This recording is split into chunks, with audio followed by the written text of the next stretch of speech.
Hello guys, good afternoon. So we're back. Yung last video namin is about yung most common reasons why businesses fails, no? And doon sa video na yun sinabi namin na what if talagang nag-fail na ang business? What if talagang bumagsak na ang business, bankrupt na ang business? As a business person, anong gagawin mo? Kahit na hindi negosyo, yung nawalan ng trabaho, nawalan ng kita, hindi alam kung paano bubuhayin ang sarili at ang family sa pang-araw-araw. Ang pinaka-advice lang namin dyan talaga is just keep going. Kasi ang buhay parang ano yan sabi nga parang nagbibisikleta ka. Pag tumigil ka ng pagpipidal, ano mangyayari? Tigil, babagsak ka.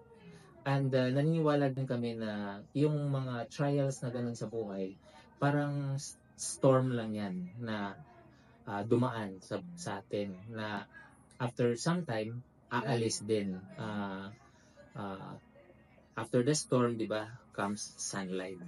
So, ganun din.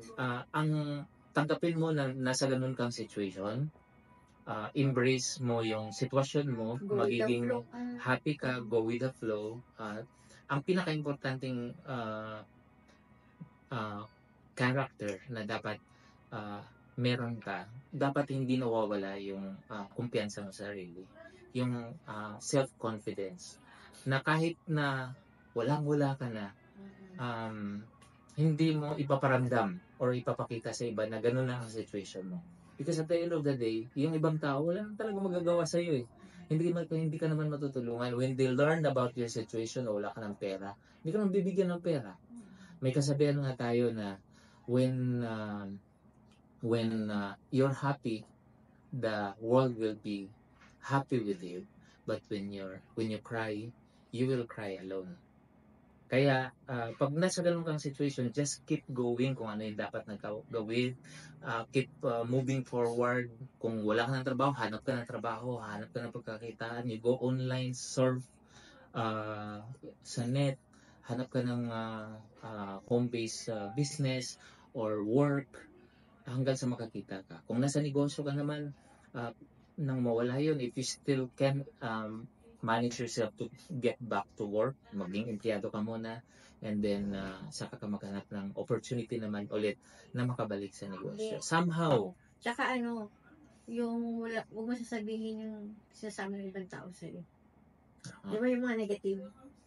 Yeah, kasi yung iba masyadong conscious doon sa ano na lang ang sasabihin ng iba. Ano na lang ang sasabihin ng iba pag wala na tayo dito sa malaking bahay at lilipat na lang tayo sa maliit na bahay. Or wala na tayo sa bahay natin at magre-rent na lang. Or wala na tayong kotse.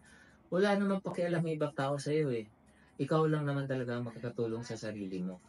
So, at the end of the day, do everything in your power to improve your condition in life. Especially with regards to your financial condition. Kasi wala namang taong lalapit sa'yo para bigyan ka ng pera. Walang lalapit sa'yo na sabihin, sige, kawawa ka naman, pautangin kita.